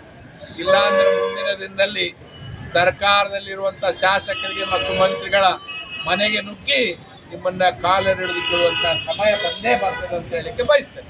ಸಂಪೂರ್ಣ ಕಾರ್ಯಕರ್ತರ ಬೆನ್ನೆಲುಬಿಗೆ, ಸಹಾಯಕಿಯರ ಬೆನ್ನೆಲುಬಿಗೆ ನಾವು ಶಾಸಕರಾಗಿ ನಾನು ಯಾವತ್ತೂ ನಿಂತೇನೆ ಬಯಸ್ತೇನೆ. ಖರ್ಚು ಮಾಡ್ತೀನಿ.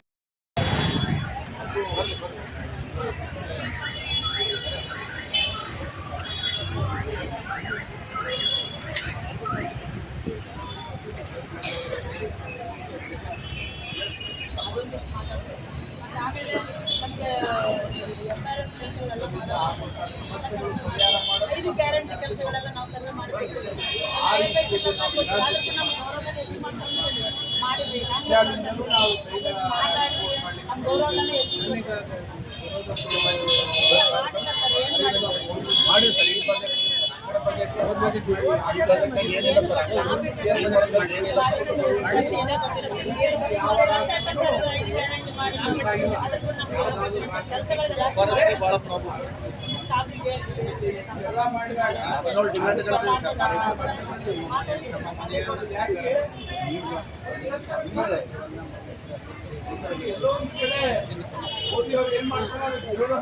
ಪ್ರತಿಭಟನೆಯಲ್ಲಿ ಸಂಘದ ಅಧ್ಯಕ್ಷ ಎಚ್ ಪದ್ಮ, ನರ್ಮದಾ, ಗಂಗಮ್ಮ, ವರಲಕ್ಷ್ಮಿ, ಗೋಕುರಮ್ಮ, ಮಲ್ಲಮ್ಮ, ವಿಶಾಲಾಕ್ಷಿ, ರಂಗಮ್ಮ, ಸುಲೋಚನಾ, ರೇಮನ್ ಬೇಗಂ, ವೆಂಕಟಮ್ಮ, ಸಿಐಟಿಯು ಮುಖಂಡರಾದ ಡಿಎಸ್ ಶರಣಬಸವ, ಕೆಜಿ ವೀರ ಸೇರಿದಂತೆ ಅಂಗನವಾಡಿ ಕಾರ್ಯಕರ್ತರು ಭಾಗವಹಿಸಿದ್ದರು. ಪರಿಶಿಷ್ಟ ಜಾತಿಗಳ ಒಳ ಮೀಸಲಾತಿಯಲ್ಲಿ ಬೋವಿ ವಡ್ಡರ ಸಮಾಜಕ್ಕೆ -10% ಮೀಸಲಾತಿ ನಿಗದಿ ಮಾಡಿ ಕ್ರಾಂತಿವೀರ ಬೇಳವಡಿ ವಡ್ಡರ ಯಲ್ಲಣ್ಣ ಇವರ ಜಯಂತಿಯನ್ನು ಸರ್ಕಾರದಿಂದ ಆಚರಿಸಬೇಕೆಂದು ರಾಜ್ಯ ಕ್ರಾಂತಿವೀರ ಬೋಳವಡಿ ವಡ್ಡರ ಯಲ್ಲಣ್ಣ ಸಂಘದ ಮುಖಂಡರ ರಮೇಶ್ ಬೋವಿ ಆಗ್ರಹಿಸಿದರು.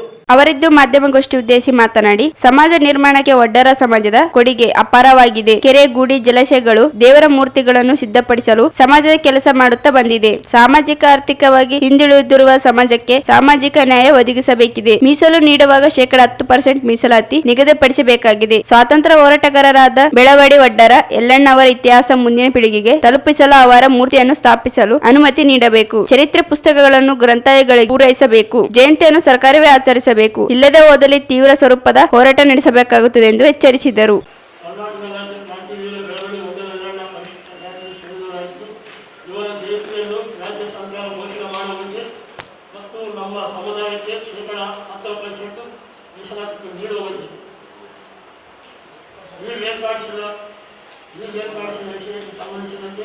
ಕರ್ನಾಟಕ ರಾಜ್ಯ ಕ್ರಾಂತಿವೀರ ಬೆಳವಡಿ ವಡ್ಡರ ಯಲ್ಲಣ್ಣ ಸಂಘದ ವತಿಯಿಂದ ನಮ್ಮಲ್ಲಿ ಮನವಿ ಮಾಡಿಕೊಳ್ಳುವುದೇನೆಂದರೆ, ಕರ್ನಾಟಕ ರಾಜ್ಯ ಕ್ರಾಂತಿವೀರ ಬೆಳವಡಿ ವಡ್ಡರ ಯಲ್ಲಣ್ಣ ಅವರು ಸ್ವಾತಂತ್ರ್ಯ ಹೋರಾಟಗಾರರಾಗಿದ್ದು, ಇವರ ಪ್ರತಿ ಜಿಲ್ಲೆಗಳಲ್ಲಿ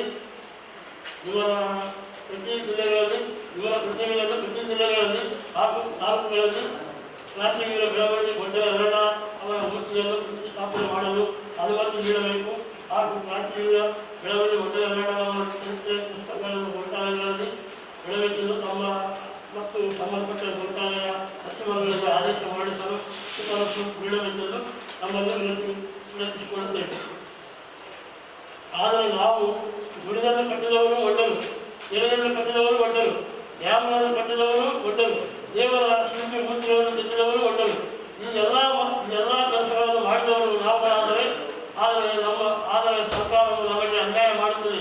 ನಮ್ಮ ಸಮುದಾಯಕ್ಕೆ -10% ಮೀಸಲಾತಿ ನೀಡಬೇಕೆಂದು ಈ ಮೂಲಕ ನಮ್ಮಲ್ಲಿ ವಿನಯಪೂರ್ವಕವಾಗಿ ಕೇಳಿಕೊಳ್ಳುತ್ತೇವೆ. ಒಂದು ವೇಳೆ ನಮ್ಮ ಸಮುದಾಯಕ್ಕೆ -10% ಮೀಸಲಾತಿ ನೀಡದೆ ಹೋದಲ್ಲಿ ಉಗ್ರ ಹೋರಾಟವನ್ನು ಹಮ್ಮಿಕೊಳ್ಳುತ್ತೇವೆ ಎಂದು ತಮ್ಮಲ್ಲಿ ವಿನಂತಿಸಿಕೊಂಡು ಮನವಿಯಲ್ಲಿ. ಈ ಸಂದರ್ಭದಲ್ಲಿ ಸಂಘದ ರಾಜ್ಯಾಧ್ಯಕ್ಷ ಹನುಮಂತ, ರಾಮನಗರ್, ಬಸವರಾಜ್, ಹುಲಿಗೆಪ್ಪ, ಈರಣ್ಣ, ವೆಂಕಟೇಶ್ ಇದ್ದರು. ಆಲಮಟ್ಟಿ ಅಣೆಕಟ್ಟು ಎತ್ತರಕ್ಕೆ ಸರ್ಕಾರ ಮುಂದಾಗದೇ ಇದ್ದರೆ ನ್ಯಾಯಾಲಯ ಮೊರೆ ಹೋಗುವುದಕ್ಕಾಗಿ ಕರ್ನಾಟಕ ರಾಜ್ಯ ರೈತ ಸಂಘ ಹಾಗೂ ರೈತ ಸೇನೆ ರಾಜ್ಯಾಧ್ಯಕ್ಷ ಶಾಂತಗೌಡ ಚನ್ನಪಟ್ಟಣ ಹೇಳಿದರು. ಮಾಧ್ಯಮದರೊಂದಿಗೆ ಮಾತನಾಡಿ, ರೈತರ ಜಮೀನುಗಳಲ್ಲಿ ಬೆಳೆ ಬೆಳೆಯಲು ಮುಖ್ಯವಾಗಿ ನೀರು ಬೇಕು. ಆಲಮಟ್ಟಿ ಅಣೆಕಟ್ಟು ಎತ್ತರ ಮಾಡಿಯಲ್ಲಿ ಯಾದಗಿರಿ, ರಾಯಚೂರು ಎಡ ಮತ್ತು ಬಲ ದಂಡೆ ಕಾಲುವೆಗಳಿಗೆ ನೀರು ಬಂದು ರೈತರಿಗೆ ಅನುಕೂಲವಾಗಲಿದೆ ಎಂದರು. ನೀರನ್ನೇ ನಂಬಿಕೊಂಡು ರೈತರು ಜೀವನ ನಡೆಸಿದ್ದಾರೆ. ಸರ್ಕಾರ ನೀರು ಕೊಟ್ಟರೆ ಸಾಕು, ಬೆಳೆ ಬೆಳೆಯಲು ಅನುಕೂಲವಾಗುತ್ತದೆ. ಈ ಹಿಂದೆ ಮಾಜಿ ಪ್ರಧಾನಿ ದೇವೇಗೌಡ ಅವರು NRBC ಯೋಜನೆ ಮಾಡಿದ್ದರಿಂದಾಗಿ ರೈತರಿಗೆ ಅನುಕೂಲವಾಗಿತ್ತು. ಇದೀಗ ಆಲಮಟ್ಟಿ ಅಣೆಕಟ್ಟು ಎತ್ತರಗೊಳಿಸಿ ನೀರು ಬೇಕೆಂದು ಕೇಳುತ್ತಿದ್ದು, ಸರ್ಕಾರ ಈವರೆಗೆ ನಿರ್ಲಕ್ಷ್ಯ ವಹಿಸುತ್ತಾ ಬಂದಿದೆ ಎಂದು ಆಪಾದಿಸಿದರು. ಕೇಂದ್ರ ಮತ್ತು ರಾಜ್ಯ ಸರ್ಕಾರದ ರೈತರ ಬೇಡಿಕೆಗೆ ಸ್ಪಂದಿಸಬೇಕಾಗಿದೆ. ಈಗಾಗಲೇ ಸಾಕಷ್ಟು ಜನರು ಸಾಕಷ್ಟು ಹೋರಾಟ ಮಾಡಲಾಗಿದೆ. ರೈತ ಮತ್ತು ಕೇಂದ್ರ ಸರ್ಕಾರ ಆಲಮಟ್ಟಿ ಅಣೆಕಟ್ಟು ಎತ್ತರಗೊಳಿಸಲು ಅಡ್ಡಿ ಆತಂಕಗಳಿಗೆ ಎಲ್ಲವನ್ನು ಸರಿ ಮಾಡಿಕೊಂಡು ಆಲಮಟ್ಟಿ ಎತ್ತರಕ್ಕೆ ಕಾಮಗಾರಿ ಆರಂಭಿಸಬೇಕು. ಇಲ್ಲದೆ ಹೋದಲ್ಲಿ ನ್ಯಾಯಾಲಯದ ಮೊರೆ ಹೋಗಲಾಗುತ್ತದೆ ಎಂದು ತಿಳಿಸಿದರು. ರೈತ ಸಂಘದಿಂದ ಆಯೋಜಿಸಲಾಗಿದ್ದ ಕಾರ್ಯಕ್ರಮಕ್ಕೆ ಕಿಲೆ ಬ್ರಹ್ಮನಟ್ಟ ಶ್ರೀ ಶಾಂತಮಲ್ಲ ಶಿವಾಚಾರ್ಯರು ಚಾಲನೆ ನೀಡಿದರು. ವಂದನೆಗಳನ್ನು ತಿಳಿಸುತ್ತಾ ಈಗ ನಮ್ಮ ತಿಪ್ಪರಾಜ್ ಸಹೋದರರು ಹೇಳಿದ ಥರ ಆಲ್ಮಟ್ಟಿ ಮೇಲ್ಮನವಿ ಮಾಡಿಕೊಂಡ್ರೆ ನಮ್ಮೆಲ್ಲ ರೈತರಿಗೆ ನೀರಿನ ಸಮಸ್ಯೆ ಕಡಿಮೆ ಆಗ್ತದೆ. ಈ ಶಾಪೂರು, ಸುರಪೂರು, ರಾಯಚೂರು ಎಲ್ಲ ಜಿಲ್ಲೆಗಳು ಎಡದಂಡೆ ಮತ್ತು ಬಲದಂಡೆ ಕಾಲುವೆಗಳಿಗೆ ತೊಂದರೆ ಆಗ್ತಾರ ಉದ್ದೇಶಕ್ಕೆ ನಮ್ಮ ಉಪಾಧ್ಯಕ್ಷರ ನಮ್ಮ ಸಹೋದರದ ಲಕ್ಷ್ಮೀಕಾಂತ್ ಪಾಟೀಲ್ರು ನಮ್ಮ ರಾಜ್ಯ ರೈತ ಸಂಘದ ರೈತ ಸೇನೆ ಉಪಾಧ್ಯಕ್ಷರಿದ್ದು ಅವರು ನೇತೃತ್ವದಲ್ಲಿ ಆಲ್ಮಟ್ಟಿಯಲ್ಲಿ ದೊಡ್ಡ ಪ್ರಮಾಣದ ಪ್ರತಿಭಟನೆ ಮಾಡೀವಿ. ಇದಕ್ಕೆ ಸರ್ಕಾರ ಎಚ್ಚೆತ್ತುಕೊಂಡು, ಕೇಂದ್ರ ಸರ್ಕಾರ ಆಗಲಿ ರಾಜ್ಯ ಸರ್ಕಾರ ಎಚ್ಚೆತ್ತುಕೊಂಡು ಆದಷ್ಟು ಬೇಗನೆ ಕಾಮಗಾರಿ ತಂದು ಕೊಟ್ಟು, ರೈತ ಇಲ್ಲಾಂದರೆ ದೇಶನೇ ಇಲ್ಲ. ನಾವು ರೈತರು ಬೆಳೆದ್ರೆ ದೇಶ ಎಲ್ಲ ಮಾಡಬೇಕು ಅಂತ ಪರಿಸ್ಥಿತಿಗೆ ಎಲ್ಲರೂ ನೌಕರಸ್ಥರಾಗಲಿ ಯಾರೇ ಬೇರೆಯವರಾಗಲಿ ಅವ್ರಿಗೆ ಕಾಯಮೊಂದು ಪ್ರತಿ ತಿಂಗಳಿಗೆ ಇಷ್ಟು ಆದಾಯ ಬರುತ್ತೆ ಅನ್ನೋ ಉದ್ದೇಶದಿಂದ ಅವರೆಲ್ಲ ಕೆಲಸಗಳು ಮಾಡ್ತಾರೆ. ನಮ್ಗೆ ರೈತರು ಹಾಕಿ ದುಡ್ಡು ರಿಟರ್ನ್ ನಾವು ಹಾಕಿ ದುಡ್ಡು ಬರ್ತದೋ ಗ್ಯಾರಂಟಿ ಇಲ್ಲ. ಅಂಥ ಪರಿಸ್ಥಿತಿ ನೀರನ್ನು ನಂಬಿಕೊಂಡು ನಾವು ಜೀವನ ಮಾಡ್ತಿದ್ವಿ. ಹಿಂದೆ ಒಂದು ನಮ್ಗೆ ರಾಯಚೂರು ಜಿಲ್ಲೆಗೆ ನ್ಯಾಯಕಾಲನ್ ಅಂತ ಹೇಳಿದ್ದ ದೇವೇಗೌಡರು ನಮ್ಗೆ ಇಲ್ಲಿ ಈ ಭಾಗದ ಜನರಿಗೆ ಅನುಕೂಲ ಮಾಡಿಕೊಟ್ರ. ಇನ್ನೂ ಸ್ವಲ್ಪ ನಮ್ಮದು ಸ್ವಲ್ಪ ಮೇಲ್ಮನವಿ ಮಾಡಿದರೆ, ಹೆಚ್ಚಿಗೆ ಮಾಡಿದರೆ ಹೆಚ್ಚಿಗೆ ಮಾಡಿದರೆ ನಮ್ಮೆಲ್ಲ ರೈತರಿಗೆ ಅನುಕೂಲ ಆಗ್ತದೆ. ಒಂದು ವೇಳೆ ಇವರು ಮಾಡದಿದ್ದರೆ ನಾವು ಮೊದಲ ಹೈಕೋರ್ಟಿಗೆ ರಿಟ್ ಹೋಗ್ತೀವಿ. ನಾವು ರೈತ ಸಂಘದ ವತಿಯಿಂದ, ನನ್ನ ವತಿಯಿಂದ ನಾನೇ ಅಧ್ಯಕ್ಷರಾಗಿ ನಾನೇ ಹೈಕೋರ್ಟಿಗೆ ರಿಟ್ ಮಾಡ್ತೀವಿ. ಹೈಕೋರ್ಟಲ್ಲಿ ನಮಗೆ ಸರಿಯಾದ ಸಮಯಕ್ಕೆ ನಮಗೆ ನಮ್ಮ ಕೋರಿಕೆಯನ್ನು ಈಡೇರಿಸಿದಲ್ಲಿ ಸುಪ್ರೀಂ ಕೋರ್ಟಿಗೆ, ಉಚ್ಚ ನ್ಯಾಯಾಲಯಕ್ಕೆ, ಸುಪ್ರೀಂ ಕೋರ್ಟಿಗೆ ಹೋಗಿ ನಾವು ಇದನ್ನು ಫೈಲ್ ಮಾಡಿ ನಮ್ಮ ಇರ್ತಕ್ಕಂಥ ಎಡದಂಡೆ ಬಲದಂಡೆ ರೈತರಿಗೆ ನಾನು ಎಲ್ಲರಿಗೂ ಎಲ್ಲ ಹೊಲಗಳಿಗೆ 1 ಗುಂಟೆಗೂ ನೀರು ಕಡಿಮೆ ಹೊಡೆದಂಗೆ ತಂದು ಕೊಡಬೇಕನ್ನೋ ಉದ್ದೇಶದಿಂದ ನಾವು ಪ್ರತಿ ವರ್ಷವೂ ಎಲ್ಲ ಕಡೆಯೂ ಯಾದಗಿರಿ ಜಿಲ್ಲೆದಾಗೂ ಮತ್ತು ಪ್ರತಿ ವರ್ಷ ಯಾದಗಿರಿ ಜಿಲ್ಲೆದಾಗೂ ಲಾಸ್ಟ್ ಟೈಮು 2 ವರ್ಷದಿಂದ ಭೀಮರಾಯಗುಡಿಯಲ್ಲಿ ನಾವು ರೈತ ದಿನಾಚರಣೆ ಮತ್ತು ರೈತ ಪಾದ ಪೂಜೆ ಕೆಲಸವನ್ನು ಮಾಡಿದ್ದೀವಿ. ಮುಂದಾದರೂ ನಾವು ರೈತರೇ ನಮಗೆ ದೇವರು, ರೈತರ ಬಿಟ್ಟು ಏನಿಲ್ಲ ಅನ್ನೋ ಉದ್ದೇಶದಿಂದ ನಮ್ಮ ರೈತ ಸಂಘದ ವತಿಯಿಂದ ಎಲ್ಲ ಮಾಡ್ತಿದ್ವಿ. ಪ್ಲಸ್ ನಾವು ಎಲ್ಲರಿಗೂ ನೀರು ಕೊಡೋಂಥ ಉದ್ದೇಶ ನಾವು ಮಾಡ್ತೀವಿ. ಮತ್ತು ನಮ್ಮ ಸಹೋದರರು ಇವರು ರಾಜಕೀಯ ಇದ್ದಂಥವ್ರು ಎಲ್ಲ ರಾಜಕೀಯದಂತ ಸಪೋರ್ಟ್ ಮಾಡ್ತಾರೆ. ನಮ್ಗೆ ರಾಜಕೀಯ ವ್ಯಕ್ತಿಗಳು ಕೆಲವು ಕಡಿಮೆ ಜನ ಬಂದು ನಮ್ಗೆ ಸಪೋರ್ಟ್ ಕೊಡೋದು.